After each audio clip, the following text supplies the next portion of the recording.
प्रधानमंत्री नरेंद्र मोदी अमेरिका का दौरा खत्म कर दिल्ली के लिए रवाना हो गए हैं। पीएम मोदी शुक्रवार देर रात 3 बजे अमेरिकी राष्ट्रपति डोनाल्ड ट्रंप से मिलने व्हाइट हाउस पहुंचे। दोनों नेता करीब 2.5 घंटे तक साथ रहे। इस दौरान दोनों के बीच द्विपक्षीय बातचीत हुई। ट्रंप मोदी ने 2 बार मीडिया से बात की। ट्रंप ने टैरिफ मामले पर मोदी की तारीफ करते हुए उन्हें एक टफ नेगोशिएटर बताया। उन्होंने कहा कि पीएम मोदी उनके अच्छे दोस्त हैं और वे अच्छा काम कर रहे हैं। वो मुझसे भी बेहतर नेगोशिएटर हैं। इस मुलाकात में राष्ट्रपति ट्रंप ने बांग्लादेश में चल रहे संकट को लेकर भी मीडिया को जवाब दिया। ट्रंप ने कहा कि बांग्लादेश का फैसला प्रधानमंत्री नरेंद्र मोदी करेंगे।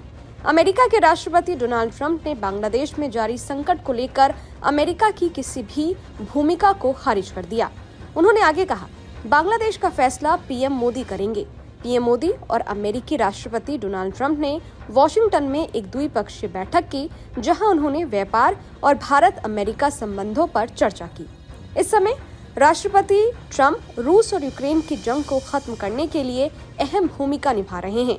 इस बीच जिस समय दोनों नेता प्रेस वार्ता कर रहे थे, उनसे रूस यूक्रेन जंग को लेकर सवाल पूछा गया।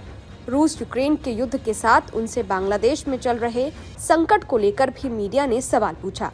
इस सवाल के जवाब में ही डोनाल्ड ट्रंप ने कहा, बांग्लादेश में संकट में अमेरिका शामिल नहीं है। उन्होंने कहा कि मैं बांग्लादेश मुद्दे को हल करने के लिए प्रधानमंत्री पर छोड़ रहा हूं।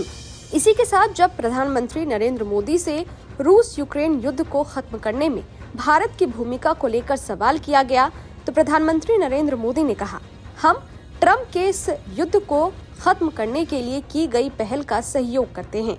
पीएम मोदी ने आगे कहा, दुनिया को लगता है कि जंग के समय भारत निष्पक्ष था, लेकिन मैं आप सभी को बताना चाहता हूं कि भारत निष्पक्ष नहीं था, बल्कि भारत शांति के पक्ष में था। पीएम मोदी ने कहा कि जब मैं राष्ट्रपति पुतिन से मिला तो मैंने यहां तक कहा था कि ये युद्ध का युग नहीं है।